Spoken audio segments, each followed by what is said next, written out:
I wish that I'd been taught when I was at school. I'm an investor, a business owner, and a money educator. Understand it better. Compound interest, cash flow, budgeting, investments, recover from debt. No one explained to me, put your money to work. It's about normalising the conversation.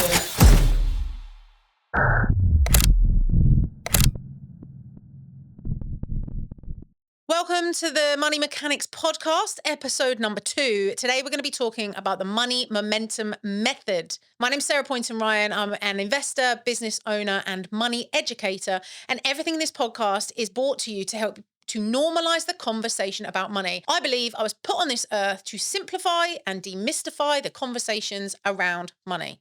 So let's get into it. What is the money momentum method? Many people come to me, I have a lot of clients, and I talked about this a lot in my book. I think it's chapter 4 in the book.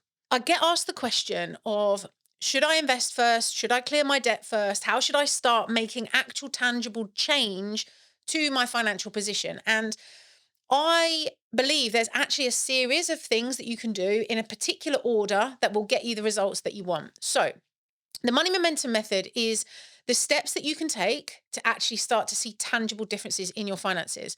So let's have a chat about what this is and the things that you can be doing to make change.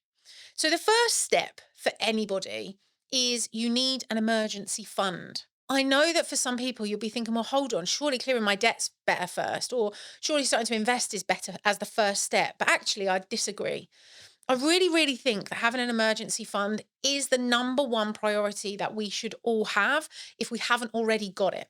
Now, first of all, what is an emergency fund? So an emergency fund is a pot of money, usually in an ideal world, it will be 3 to 6 months of money, right? But actually for most people, that's almost impossible to get to in today's, financial situation that we are in as a society. What I'd say is a minimum of 1 month. And ideally, if you can get 2 to 3 months, it puts you in an incredible position. Look at how much money you need each month. If your outgoings, your essential outgoings are all, £3,000 a month or £1,000 a month or £2,000 a month, whatever it is, you need at least 1 month, ideally 2 to 3, right? This actually is a stage for most people that takes quite a long time.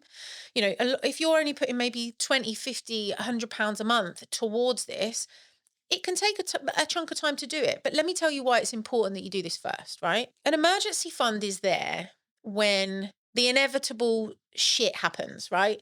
We've all woken up and gone to walk out to work of a morning and car tires are flat. Or, the boiler breaks in our house and we need a new boiler. Or, we're on holiday and something happens and we need to spend more than we were expecting because, I don't know, you need to fly home early or whatever the thing is. An emergency is a genuine emergency, right? It is not, there's a sale on in Primark or... That's a terrible example because they don't do sales in Primark. An emergency is not that there's a sale on in Prada or a sale on in Next and actually you need to go and buy that extra special pair of jeans, right? That's not an emergency. An emergency is a genuine situation that if you don't throw money at it, it's going to impact your life at a deep level. Your car dies, you need a new car. Right? Those sorts of things, they're genuine emergencies. The reason we need an emergency fund first, before we start clearing our debt, before we start thinking about investment, is that if you haven't got an emergency fund, what will happen is you'll start to invest or you'll start to clear your debt and you'll be starting to make progress and the inevitable shitstorm will land because it does with all of us. And what will happen is you'll put it back onto debt because that's the only available money that you've got. You'll put it back on a credit card. Or you'll take it out of your investment pot because it's the only money that's there. So if you have an emergency fund first, right, that money sits there. That is for emergencies. Then, as you're starting to clear your credit card, as your balances are coming down, as you're starting to invest and move things forward there, well, you don't have to touch any of that to get those tires fixed. You don't have to touch any of this to get your boiler fixed. Because it's this stuff over here that will cover your general life happening, which, it happens to all of us. That stuff is covered by your emergency fund. Over here, when your debt balances are coming down and your investments coming down, we get to that stage, we don't want to touch it. We want to leave it because otherwise what happens is we go back to the beginning. And most people, because they don't have that emergency fund, when they start to clear their debt, they get into this cycle of clearing a bit, something happens, goes back to maxed. clearing a bit, something happens, goes back to maxed.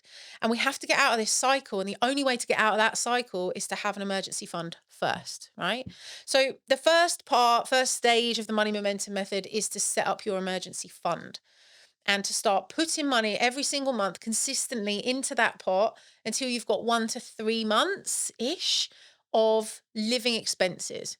What an emergency fund also does, and this is quite a exciting thing for people like me, if you're independent, and you like the freedom and choice that life can give you, having an emergency fund allows you to know that you've got enough money to pay your bills, right? What it also means is if you're in a job that you hate, it gives you a little bit of a safety net to say, well, do you know what? I'm going to move because I've got enough money to tide me over. And that gap, there's usually a gap between leaving a job and starting a new job. There's usually a pay like blip. You don't get quite as much the first month as you do the second. We've all been through that. Well, an emergency fund is what will buffer that storm. It's what will help you to ride that period. It also is, people, if there are a lot of people who'll be watching this who maybe are in a toxic relationship, an emergency fund gives you independence financially to be able to make a change. And all right, it's not forever money because it's, 3 months worth of your cost, but it gives you a safety net. It gives you a sense of security that you could make a change if you wanted to, and you'd be okay. I believe that everybody, every individual, not couples, as a couple, you should have your own emergency funds each. We're not talking about a couple's emergency fund. We're talking about you and them having your own emergency funds. Every individual should have an emergency fund first, right? The second thing is clearing your high interest debt. Now, what is high interest debt first? Let me explain that because that's quite an important factor in this. But the second step of this money momentum method is to clear your high interest debt first. So there's a rule of 7 that we use. And I talk about this loads in the book, by the way. There's a whole chapter on exactly what constitute as high interest debt, low interest debt, good debt, bad debt. There's a whole chapter in there. So if you've not got a copy of the book yet, get one ordered, and read this chapter. It's also an audio, by the way, on Amazon. High interest debt is the debt that costs you more than 7% a year. That's what we're talking about. So credit cards sometimes come in at like 18, 19, 20, 28%, depending on what it is. Your payday loans that are coming in hundreds of percents in some cases. Loans, that sort of stuff. Anything that is over 7% a year, that's high interest debt. That's the debt that we need to clear first, right? The reason we need to clear that debt first is because when you start to think about investing, so fast forward a little bit, we've cleared all our debt and we've now got spare cash. We now start to invest. When you look at the lowest risk investment opportunities that there are, things like the S&P 500, index funds, these sorts of spaces to put your money, typically they will return 7% and above. If you look at the historic trends with the S&P 500, they're averaging, 8 to 11% every year for the last 30 odd years. So if you can invest low risk and earn more than 7% a year, then when you've got rid of all your high interest debt, the debt that's costing you more than 7%, you can then put yourself in a position to say, well, should I invest my money or should I pay my debt? Because you can earn more by investing than your debt is costing. But if your debt is costing you more than 7%, actually, there's no way that you're going to be able to invest low risk and confidently to be able to make more money than your debt is costing. Yeah. So if your credit card's costing you 18%, you're not going to be able to take that same money that you're using to pay it off, invest it and get 18% to pay back your credit card. It's really unlikely. And if you're going to do it, you can do it, but it'd be really high risk. What if you lost the money? So what we do in the first part of this process, we have our emergency fund. Then we clear off any debt that's costing more than 7% a year. Now, the first step to be able to figure that out, by the way, is to go to your statements. It says it on your statements. Most people have never looked. I know when I was in 60 grand of debt, I had actually never looked at what my interest rates were because I'd had 0% and I knew it had like ticked over into more than 0%. But I never really looked at it. I never understood what my money was costing me every month. Okay. So loans, credit cards, car finance, any of those things that's costing you more than 7% a year, that's what we do next. Okay. So emergency fund, high interest debt, those two things are ticked off. The next step in the money momentum method is to start to consider investment versus paying off your debt. Now, as I briefly mentioned, if you can invest your money to earn more than 7%, then let's say you've got £100 debt here and you can earn 10%, but your debt's costing you 7%, there's a 3% difference. So you can invest it and earn 10, or you can pay it down and clear 7. Actually, you've then got a conscious choice to make. Are we going to clear our debt so that we're debt free? Or are we going to start to invest and use the income that we're earning from our investments to clear our debt? You've got that flexibility and that option. Once your high interest debt is gone, you can then look at that low interest debt and consider what it is you're going to do. Are you going to invest first, or are you going to clear your debt? Now, as you're preparing to invest, which is basically this step, there's some rules to follow, right? And the rules are, you need to start small, you need to diversify, and we never ever invest what would destroy us to lose. We don't invest things or money that we really would be uncomfortable if we lost. Okay. We only ever invest money that we are okay to take the level of risk that we're taking with. Okay.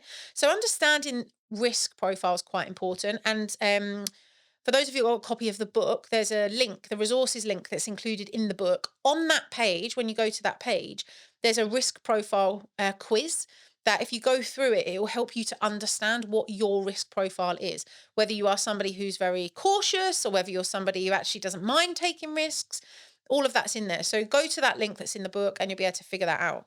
Why do we need to start small when we're preparing to invest? Well, actually, it seems pretty obvious to me, but I didn't make good choices in the early days because I was still figuring it out. So there'll definitely be people listening to this who aren't really sure how to start investing. And I know I've got clients of mine who their first investment was £10,000 into a crypto investment fund and they lost it all. It happens, right? I know it happens. And it's because we don't necessarily know how to choose our investments yet if it's really, really new to us. So having the rule of starting small means that if you did lose it, you're unlikely to really suffer because you've got to learn, right? So starting small, I'm talking about taking £50, £10 even, and putting it into a investment platform. I use Free Trade. That's the one that I love. And I can put a link with this video so that you can go and check out Free Trade and have a go of it. Put £10 in, put £50 in, put £100 in. Don't put 20 grand in as your first investment and put it all into one place. That's terrible. Don't do that. That's not what we want. Now, I can't give you investment advice. I can't tell you what to invest in. I can tell you where I started though. For me, I wanted to make sure that I was diversifying so that because I don't want to lose money. I've definitely lost money and I talk about that a lot in the book, by the way. All the places I've put money and it's been a terrible idea and how I've let my money mindset overtake and actually make really bad decisions based on greed. But that's for another episode. I started with the S&P 500 and I like the S&P 500 because it's so diversified. It's the S&P 500, for those of you that don't know, is the 500 largest companies in America. So it's got Alphabet, which owns Google. It's got Meta, which is like Facebook and Instagram, WhatsApp. It's got these big companies, Tesla, Coca-Cola, all of these sorts of companies, right? They all sit on the S&P 500. And the S&P 500 is a fund that tracks the performance of all 500 of those businesses. Now, the difference between a fund and a stock, I'll do a full episode on this, by the way, but just for quick reference, a fund is a pot of investments and a stock is one singular.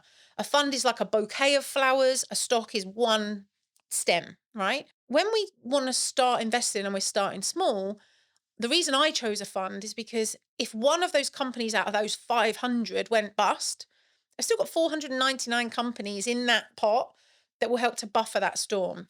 Whereas if I just bought Coca-Cola shares and Coca-Cola went bust, I mean, it's not going to, I don't think, I'm pretty sure it won't. But if it did, well, that stock I've lost. So I selected funds because that made sense to me. And I started with £50. I put £50 into my free trade account. When you do that, you get a free share as well, which is great. But I then invested it into the S&P 500. Back then, you could get shares. They're about £88 now to buy a share in the S&P 500. But you could choose a fund where you could buy fractional shares. You don't have to go for the S&P 500. But what I'd say is you start with something that's diversified. You start with a small amount of money. You put it into a place that is very diversified, i.e. a fund, and you just watch it do its thing. You learn what the chart means. You learn what it means when it goes red, what it means when it goes green. You learn what it means when you get a dividend payout, if you choose a dividend payout. Again, I'll do another episode on that. The starting small is your ability to learn as you do, rather than just learning the theory and having a head full of theory, but doing nothing because you're worried you haven't got enough or you're worried you're going to lose it. What we do is we learn and then we do, but do with a little bit. Don't do with a lot. So once you've started, right, you've started small, we've got our emergency fund, we've got our high interest debt cleared, we've started to test, we've started to invest. What we then need to do is just make sure we remain consistent. So if you decide that £50 a month is your investment pot, then every month on payday, put £50 into your investment fund. Be consistent. If you can automate it, that's even better. So I've got a Monzo account and I automate my Monzo transaction. I actually do it weekly. So every week on a Saturday, my money goes across to my free trade account from my Monzo as an automatic transaction. I don't even have to think about it. And then I put it into the investments that I want to once the market's open again on a Monday. That means that because it's automated, I haven't even got to think about it. I've not got to remember. It's just done. If you can automate it, it's going to be way better for you. That consistency, that's what's going to help you to move forward in your investments.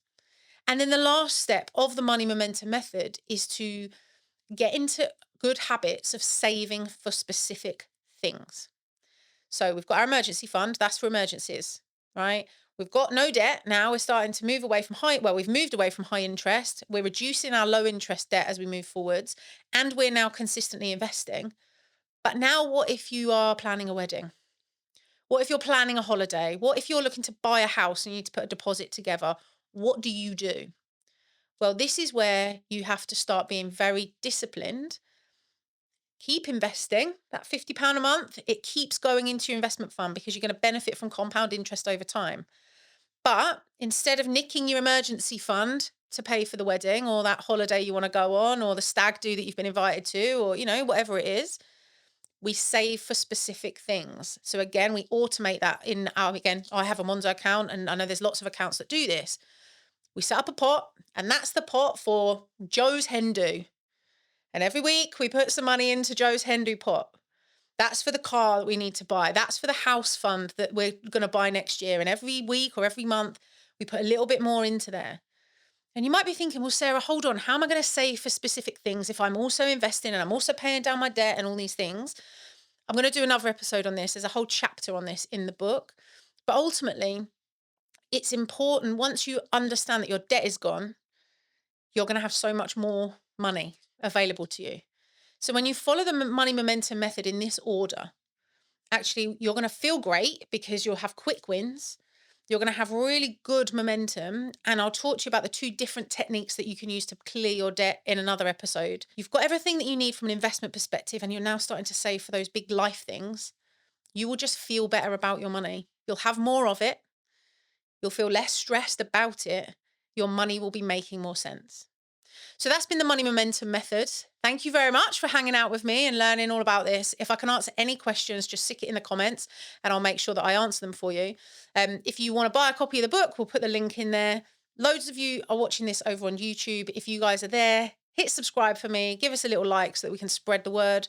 Those of you listening just on audio, give us a little follow or add us to your playlist and it will help us spread the word on there too. I don't know how to finish that sentence. Peace out. I've been Sarah Poynton, investor, business owner, money mechanic.